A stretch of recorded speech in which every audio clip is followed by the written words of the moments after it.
Hello, and welcome to the trajikast podcast here on GoldenPiDgeon Gaming. My name is trajikast. There's a lot of stuff going on right now. I don't want to be, I don't really want to be political. I hoped that this would be a place that, just, I guess, entertain you. So you're gonna get away from, certain things. Just try to have it fun in life. Because I say this, and I've done several racial subjects here on the trajikast podcast. The George Floyd and hell, even on this channel I've done a lot of things. Yeah, I say that I don't want to be political. Maybe I just don't want to go hard into it. Recently, just going off the cuff here. It's not really a subject I want to talk about, except that when you see a lot of stuff happen, like you don't know how to go about it to be seriously. I have a TikTok account. I don't want to say that I'm on TikTok, just for the simple fact is that I'm not on there regularly. So, I'm not posting content on there all the time. Once a week. Sound familiar? I'm on there posting content about once a week. Give me one second. And there's a lot of stuff going on. Just saw, like I said, I'm on TikTok. I have the TikTok app, and there was a story that went around about a female. She had an internship to Harvard. She said something a lot of people, a certain group of people didn't like. It ended up getting in the Daily Mail, and she ended up losing an internship. She ended up losing her access to Harvard. Don't want to say lose a job, it was an internship. And there's a lot to the story when I don't want to tell it to you without giving you everything and several things to go on. But I have a friend that I've said that lost her job as well, thanks to something that popped up in the Daily Mail, and it kind of triggered me, but I don't want to go through it until I talk to her first. So that being said, really, does anybody know what's really going on?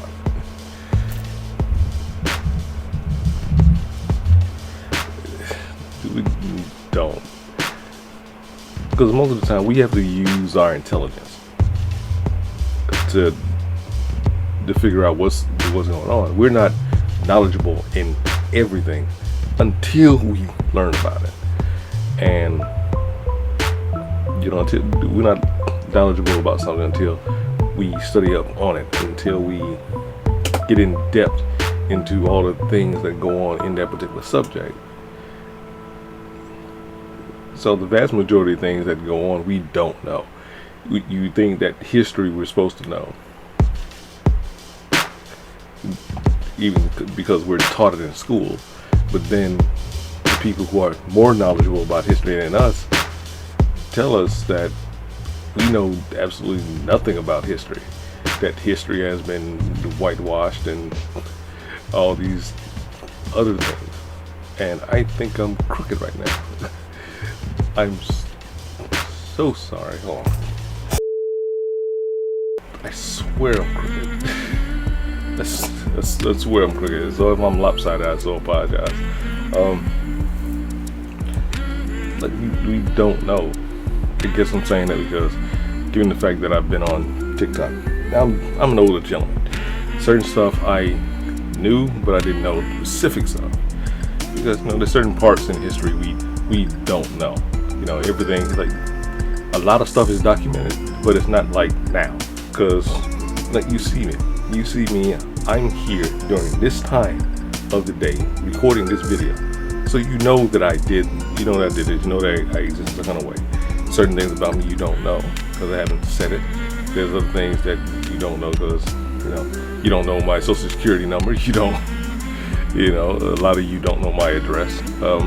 Some of you don't even know like where I stay and several other things. What's my favorite color or things that are individual to me. You don't know, but there's going to be evidence left, and this is one of the pieces of evidence that is going to be left. Because I do this podcast and because I have a gaming channel, I have several channels. Most of them have failed, but only still, I have several channels out there. And if somebody in the future, 50 years after I died, wanted to make a psychological profile of me, they have evidence of it. I say that because of the Black Lives Matter movement and the recent resurgence of Black Lives Matter movement. Black Lives Matter has been around for a while, ever since Eric Garner's death, and it's been gaining momentum. It's been gaining steam and gaining organization. So a lot of people come along and want to, sit there and say the systemic racism that's been going on has been going on for a while, and there's been certain ways it's been happening. There's this lady, I forget her name, but I seen her a while ago. I don't know how long she's been in the speaking tour game, but there's a video of her. She's an older woman. I think she's 70 years old. I'm not that far from it. I'm one generation away from that. She did this video of her. It's gone viral. She's in front of a mostly white audience, and she asked the audience, if you want to be treated like black people are treated in America, raise your hand. Nobody raised their hand. She then goes, you didn't understand the instruction. If you agree the way that black people are treated in this country is the way that you want to be treated, raise your hand. The audience did not raise their hand. Then she says, well, if you don't want to be treated like African Americans in this country, then you know there's a problem. Then why are you okay with it? And why aren't you doing something about it? And that went around. And like I said, she's probably been around. And she did another thing. There's another video of her. I won't be able to find it. These are deep off in the Twitter. Well, one video was deep off in Twitter. The other one was on Facebook. There was another one that she did in which she said that the way the map is arranged, when maps are presented to you, it's presented to you in a way, because there's a flat map, and the way it's presented to you is presented in a very egotistical way. That if you look at a map of the world, if it was to be done correctly, the United States would not be the biggest thing on the map. It would not be the biggest thing on the map. Two, it would not be in the middle of the picture. A lot of people tend to forget that. A lot of people don't understand that. It shouldn't be in the middle of the picture because it's not near the equator. South America is near the equator.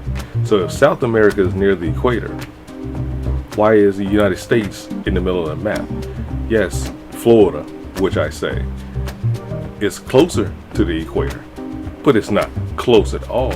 It's closer to the top of South America that the equator is, and the distance between that is a lot closer, is a lot further than people think. We're not sitting right on the equator, but yet still you see Europe and all these other countries, especially the United States of America, look like the centerpiece of every map that you see. That it should be a little bit smaller. Greenland should be a little bit smaller, and Canada should be a little bit smaller. If it was a true representation of what a map should look like. So that's one thing we didn't know. I forget this woman's name, but if I find it, I'll be happy. And there's a lot of things going on. Recently, there's been a lot of statues taken down. Me personally, the personal take, I'm disappointed. Now, not in the fact that the statue is being torn down. It's the fact that being of an older generation, I still remember the Iraq War, and there's this video of them toppling Saddam Hussein's statue in the middle of Iraq. And as soon as it comes down, it's this one guy, and I love this guy. I don't know who he is. He's probably an older gentleman. I was probably as old as the woman that I was talking about before. As soon as it comes down, they pull it down, he takes off his shoe and starts beating the statue. And it was always funny to me. Then I learned later, as much as that was funny to me, it gets even funnier to me, because in the Muslim world, over in Iraq, you're not supposed to show another person your heel. That's supposed to show another person heel. So people sit a certain way. You don't, you don't cross your legs or anything like that, like a man would in European style.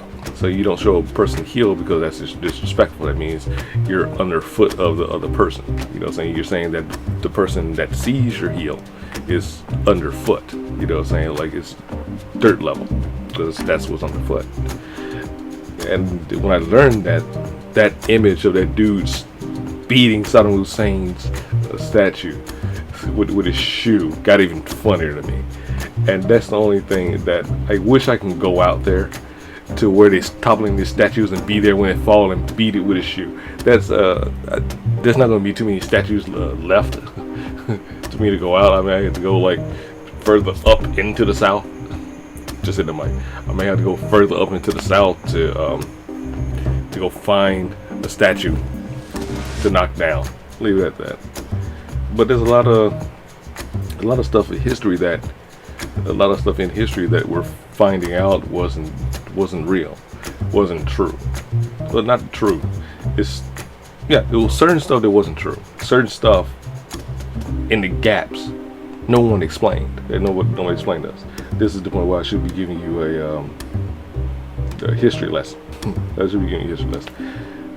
Cause I just never did it because when it comes to history, unless you ingest it, it just becomes basically notes for a pop quiz. Yes, if you're debating someone, you should have facts on your side, but there's some people you're not gonna change their mind, even though the evidence that you present is overwhelming. They just refuse to believe it. They would refuse to believe the facts that you bring to the table. Facts being facts, they're immutable. And there are certain facts that change, not change. Presented in a certain way leads credence to a certain philosophy. There's a lot of stuff going on, but we don't know. There was this commercial that was put on TV, and I absolutely abhorred it. It's the most election is coming up. Election coming up in November, and people are used to seeing platitudes and politicians not really saying anything, not getting down to brass tacks when it comes to what needs to happen in the country.